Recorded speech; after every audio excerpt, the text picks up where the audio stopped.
Hello ব্রেনার্স, onscreen দেখতেই পাচ্ছ তোমরা ক্লাস 8 হিস্ট্রি সেকেন্ড ইউনিট টেস্টের সাজেশন চলে এসেছে। অর্থাৎ ইউনিট টেস্ট পরীক্ষায় তোমাদের যেমনটিভাবে আসবে। তোমাদের প্রথমে আমি কোশ্চেন প্যাটার্নটি একদম বুঝিয়ে দিচ্ছি। অষ্টম শ্রেণীর সিলেবাস, প্রশ্নের কাঠামো। তোমাদের সিলেবাস 3টে অধ্যায় হবে। উপনিবেশিক অর্থনীতির চরিত্র, উপনিবেশিক শাসনের প্রতিক্রিয়া, জাতীয়তাবাদের প্রাথমিক বিকাশ। তোমাদের ঔপনিবেশিক অর্থনৈতিক চরিত্র থেকে একটি এমসিকিউ, একটি এসএকিউ ও 2 মার্কের কোশ্চেন, 3 মার্কের একটি কোশ্চেন ও 5 মার্কের একটি কোশ্চেন আসবে। আর অধ্যায় 5 অর্থাৎ ঔপনিবেশিক শাসনের প্রতিক্রিয়া থেকে 2টি এমসিকিউ, 2টি এসএকিউ, একটি 2 মার্কের কোশ্চেন, একটি 3 মার্ক ও একটি 5 মার্কের কোশ্চেন আসবে। জাতীয়তাবাদের প্রাথমিক বিকাশ থেকে আসবে 2টি এমসিকিউ, একটি এসএকিউ, দুটি 1 মার্কের কোশ্চেন, 3 নম্বরের ও 5 নম্বরের একটি করে কোশ্চেন আসবে। প্রদত্ত তোমাদের 5টি প্রশ্নের মধ্যে এমসিকিউ 5টি উত্তর করতে হবে, এসএকিউ তোমাদের 5টির মধ্যে 5টি করতে হবে, 2 মার্কের কোশ্চেন 3টির মধ্যে 2টি করতে হবে, আর 3 মার্কের কোশ্চেন 3টির মধ্যে 2টি করতে হবে ও 5 মার্কের কোশ্চেন 3টির মধ্যে 1টি করতে হবে। টোটাল তোমাদের পূর্ণমান 25, 100% কমন ব্রেনার্স ফার্স্ট চ্যানেল থেকে। তোমাদের টাইম থাকবে 50 মিনিট। তো আসা যাক এবার সেটগুলিতে। প্রথমে থাকবে সঠিক উত্তরটি বেছে নিয়ে লেখো। এগুলো থাকবে 1 নম্বরের। 1 নম্বর বলা আছে দাদন বলতে কি বোঝো? ক নম্বর অগ্রিম অর্থে, খ নম্বর আবহাওয়া বেগার শ্রম। সঠিক উত্তর হবে অগ্রিম অর্থে। যারা এখনো সাবস্ক্রাইব করোনি তারা সাবস্ক্রাইব অবশ্যই করে দিও, কারণ আমার চ্যানেলে ক্লাস 8-এর সাজেশন দেওয়া হয়। 2 নম্বর বলা আছে হিন্দু মেলা প্রতিষ্ঠা করেন নবগোপাল মিত্র, খ নম্বর বিবেকানন্দ, গ নম্বর স্বামী দয়ানন্দ সরস্বতী। এখানে সঠিক উত্তর হবে নবগোপাল মিত্র। 3 নম্বর বলা আছে 3 নম্বরে নীল বিদ্রোহের একজন নেতা ছিলেন সিধু ভৈরব দিগম্বর বিশ্বাস। তোমরা নিশ্চয়ই পারবে, নীল বিদ্রোহের একজন নেতা ছিল দিগম্বর বিশ্বাস। 4 নম্বর বলা আছে ভারতের প্রথম পাটের কারখানা গড়ে ওঠে রিসরাই, কলকাতায়, বোম্বাইতে। তো তোমরা নিশ্চয়ই জানো যে রিসরাই গড়ে উঠেছিল ভারতের প্রথম পাটের কারখানা। জাতীয় কংগ্রেসের প্রথম অধিবেশন বসেছিল বোম্বাইতে, গোয়ায়, মাদ্রাজে। সঠিক উত্তর হবে বোম্বাই। আর্য সমাজ প্রতিষ্ঠা করেন দয়ানন্দ সরস্বতী, নবগোপাল মিত্র, কেশবচন্দ্র সেন। এখানে সঠিক উত্তর হবে ক, দয়ানন্দ সরস্বতী আর্য সমাজ প্রতিষ্ঠা করেন। তাহলে তোমরা জানতে পারলে এখানে 6টি প্রশ্ন ছিল, তার মধ্যে তোমাদেরকে 5টি প্রশ্নের উত্তর দিতে হবে। নেক্সট বলা আছে নিচের প্রশ্নগুলির উত্তর দাও যে 4টি 5টি শব্দের মধ্যে, অর্থাৎ একদম সংক্ষেপে। কত খ্রিস্টাব্দে কারা ভারত সভা প্রতিষ্ঠা করেন? যে সকল ছাত্ররা এখনো সাবস্ক্রাইব করেনি তারা অবশ্যই সাবস্ক্রাইব করে দেবে এবং ভিডিওটি একটি লাইক করে দেবে। উত্তর 1776 খ্রিস্টাব্দে সুরেন্দ্রনাথ বন্দ্যোপাধ্যায় ভারত সভা প্রতিষ্ঠা করেন ও আনন্দমোহন বসু। অতএব তাহলে কত খ্রিস্টাব্দে ভারত সভা প্রতিষ্ঠা করেন? 1776 খ্রিস্টাব্দে। কারা? সুরেন্দ্রনাথ বন্দ্যোপাধ্যায় ও আনন্দমোহন বসু। উলগুলান কথার বাংলা অর্থ কি? উত্তর উলগুলান কথার অর্থ ভীষণ বিশৃঙ্খলা বা প্রবল বিক্ষোভ। 2-3 নম্বরে বলা আছে বাংলায় কে কবে ইজারাদারি ব্যবস্থা চালু করে?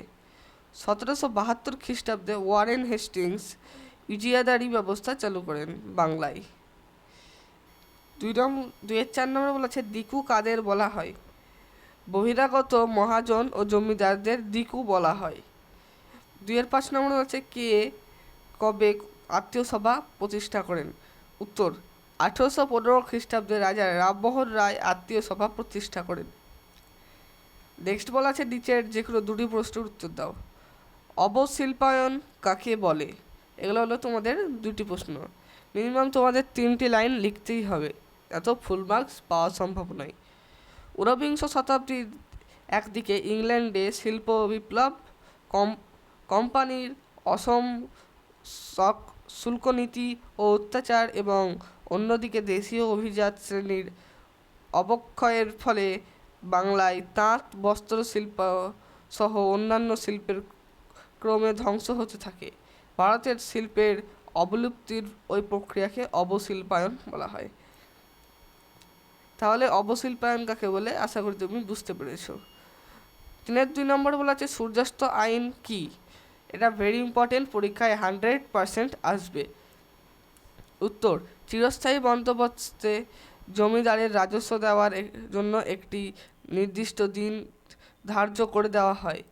ওই নির্দিষ্ট দিনে সূর্যাস্তের আগেই জমিদাররা কোম্পানিকে রাজস্ব মিটিয়ে দিত, নতুবা জমিদারের বাজেয়াপ্ত করা সম্পত্তি বিক্রি করার অধিকার কোম্পানির ছিল।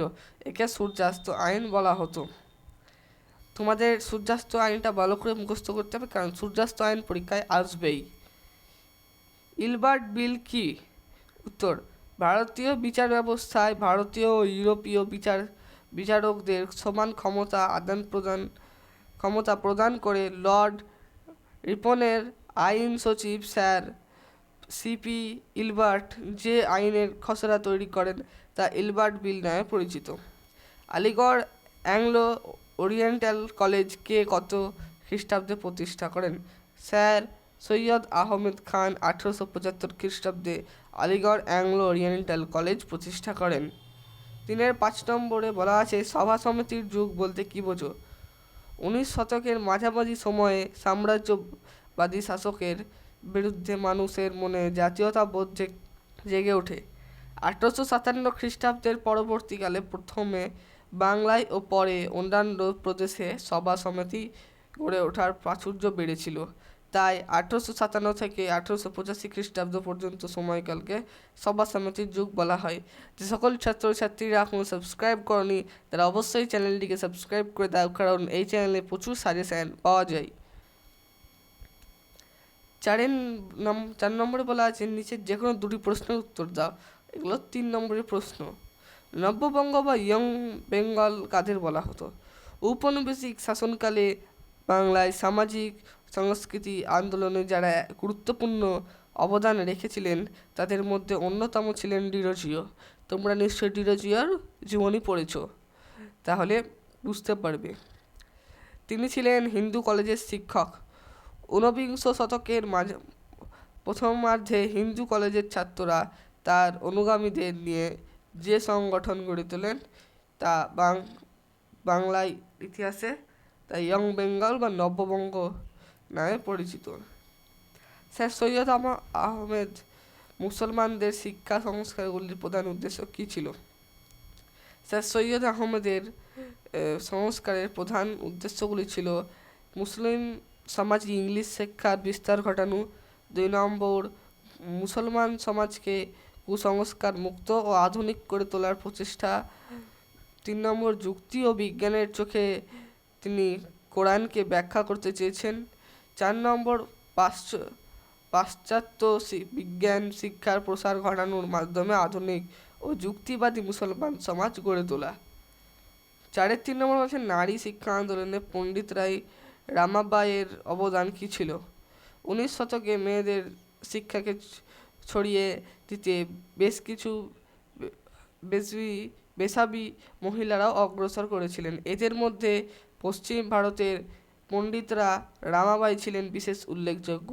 প্রাচীন ভারতীয় শাস্ত্রে শিক্ষিত ব্রাহ্মণ পরিবারের মেয়ে পণ্ডিতরা রামাবাই সমস্ত সামাজিক বাধা উপেক্ষা করে এক শূদ্রকে বিয়ে করেন।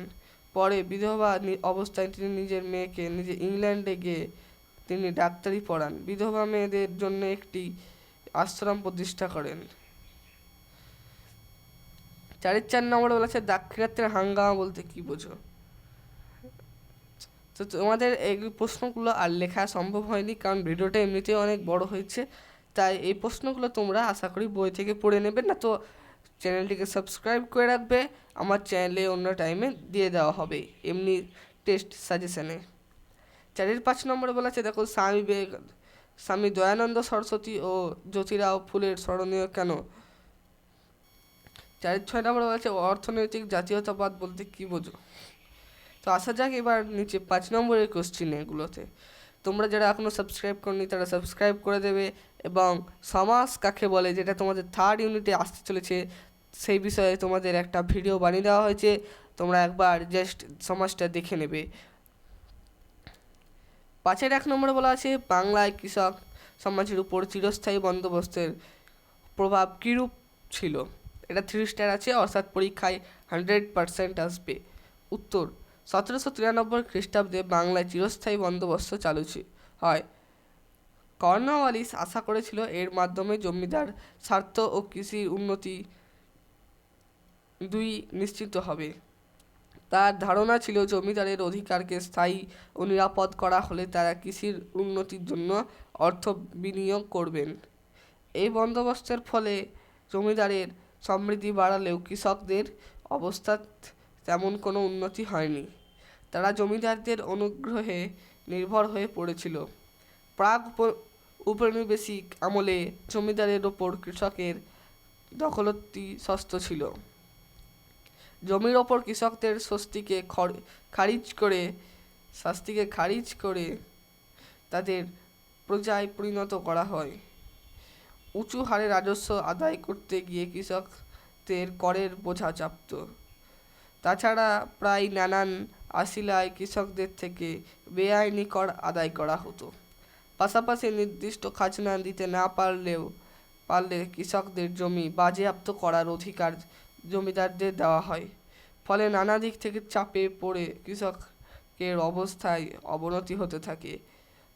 বাস্তবে চিরস্থায়ী বন্দোবস্তের মধ্যে দিয়ে কৃষকের অবস্থার পরিবর্তন নয়, ভারতীয় সমাজ ও অর্থনীতিতে কোম্পানির কর্তৃত্ব দৃঢ় হয়েছিল। অথবা তোমাদের আসলে সমাজ সংস্কারের ক্ষেত্রে রাজা রামমোহন রায় ও ঈশ্বরচন্দ্র বিদ্যাসাগরের অবদানগুলি লেখো। নেক্সট, তোমরা এই প্রশ্নগুলোর উত্তর আমার অন্য ভিডিও থেকে পেয়ে যাবে, তাই জাস্ট সাবস্ক্রাইব করে একদম রেখে দেবে, যেটি এই ভিডিওগুলো পরের বার যেন ঠিকভাবে পেয়ে যাও। 1857 খ্রিস্টাব্দে বিদ্রোহ কেবল সিপাহী বিদ্রোহ না মহাবিদ্রোহ? তোমার উত্তরের পক্ষে যুক্তি দিয়ে বুঝিয়ে দাও। অন্যভাবে আসতে পারে 1857 খ্রিস্টাব্দে সিপাহী বিদ্রোহের কারণ ও ফলাফল আলোচনা করো। তোমাদের এই প্রশ্নগুলো খুবই ইম্পর্টেন্ট ছিল। যাই হোক, এই ছিল আজকের ভিডিও, তবে আবার দেখা হবে অন্য ভিডিওতে। আর ক্লাস 8 এরকম নানান সাজেশান পেতে আমাদের চ্যানেলটিকে অবশ্যই সাবস্ক্রাইব করে রাখবেন।